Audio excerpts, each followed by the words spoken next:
Hi, back again to share another recipe with you today. This time I'm sharing a recipe for a gluten-free banana loaf. This is one of the easiest recipes I have on my blog, and other than cracking the eggs beforehand, everything else I'm literally just going to do before you so you can see how quick and easy it is. I'm just going to drop the camera straight down now and just crack on.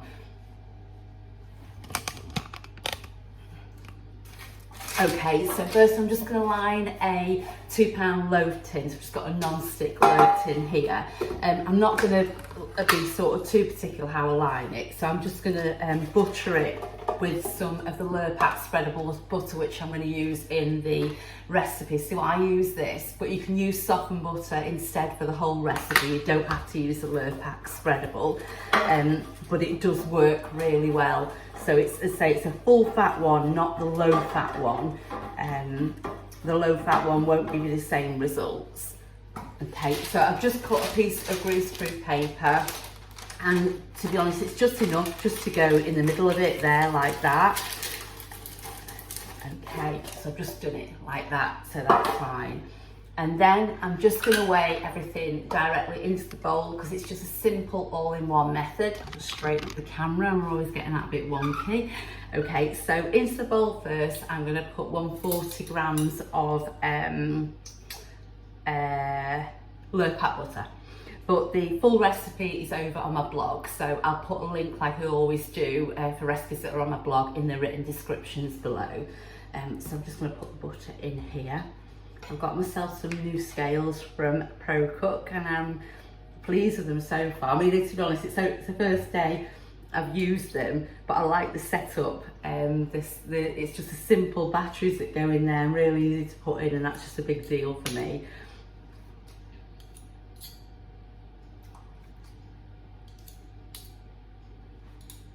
Okay, so that's the 140. So I cracked the eggs before because I knew I'd start faffing around with those, so I've got them cracked into the glass ready, so they're all good to go. So that's just 2 eggs going in there. And then next to that I'm going to add flour. So I'll just pop that back to 0 on the scales. So these are great for adding directly, but you do just have to be sort of accurate when you're adding, because otherwise you have to scoop mixture out that could have got mixed with other things. So I'll just focus on this for a moment.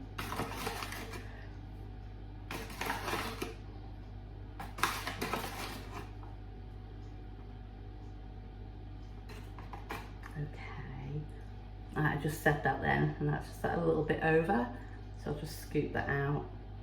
I won't put it back in because it's picked up a bit of egg from the flour. That's the only downfall with it, but rather than measuring all bowls and having more washing up, it's far better to go in straight into it. Okay, so just pop that back to 0 again now. I'll be more careful with the sugar when I add the sugar. There we go, back to 0. So another 140. So like a similar to, you know, the sponge mixtures where it's all equal quantities. There's a little bit more dry mixture in there, in here should I say, because with your bananas you're going to have more liquid, so the little bit extra flour that compensates for that. So nearly there. So that's the 140. And that's caster sugar that I've used in there. And sorry, I didn't say before, that was the gluten-free self-raising flour I used before, and it's Asda's, which you've probably seen me use a lot in the other videos.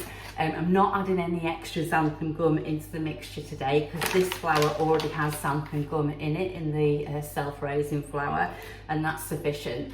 And also because it's self-raising flour, I don't need to add any additional baking powder into this or baking soda. There's enough in there with the flour that I'm using.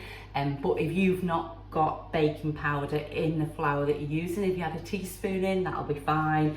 And if there isn't xanthan gum in the flour that you're using, then if you add 1/4 teaspoon of xanthan gum, then that will be fine. But do check both the xanthan gum and the baking powder is gluten-free if you're going to use it. And I just mentioned before as well, I use a Lurpak spreadable. I can't remember if I said at the beginning, but this is my own dedicated butter pot from the fridge. So I use this for all my toast and everything and any baking that I do. Neil's is kept in a separate part, and this is a bigger pot. If it's similar, sometimes I put a label on, but we keep it in separate parts, and there's only the two of us, so we're used to that. But if it's a larger family, it's better, I think, to label the butter. Okay, so now I'm just going to add a teaspoon of vanilla extract. That's gluten-free, of course, and I really like this one. Years ago I just used the vanilla essence, but I've moved on since then, and the extract definitely is good, or you can get the paste, but again, just check it's gluten-free. Okay, so that's everything that's in there now. Just move them scales out of the way. They're them scales. So it's the first time I've used them, but looking good so far. Okay, so to that now I'm just going to add 2 bananas. So the full recipe is over on the blog, so even though I'm sort of talking through this, all the amounts and everything that you need are over there. And as usual, any questions, then you must always give me a shout. You want to use overripe bananas for this, or ripe bananas, because it'll just be sweeter for the cake and obviously easier to break down as well. And I just use sort of small to medium sized bananas. Okay. And then you just want to mash them up.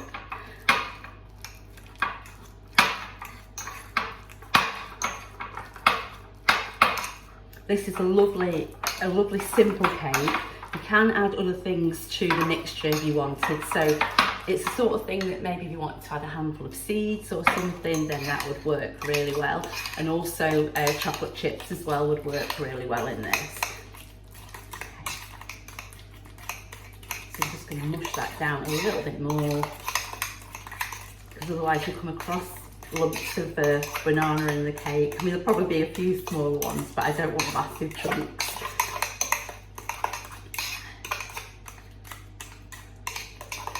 Okay, and that's that, and I'm just going to pop that in there now.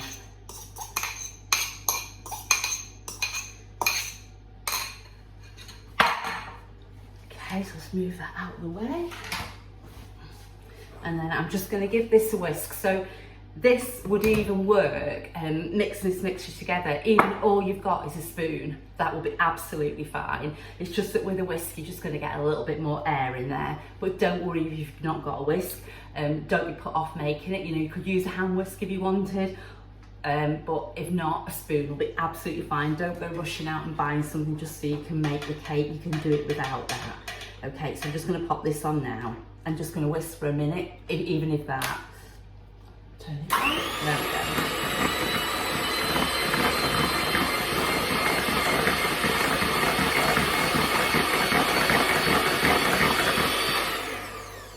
Just stop it for a moment. I'll just scrape down the bowl.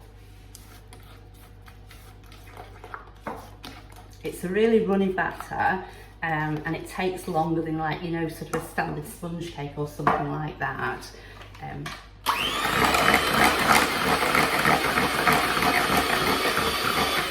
That's it. So that's in real time. I've not edited anything out or anything on this occasion. Sometimes when I'm whisking for a long time, I'll stop the thing rolling, because I know you don't want to hear me whisking away.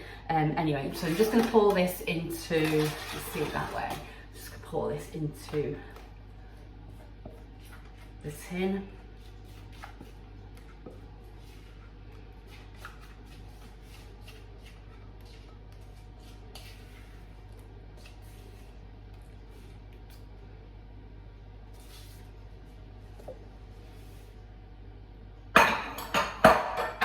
Okay, and that's it.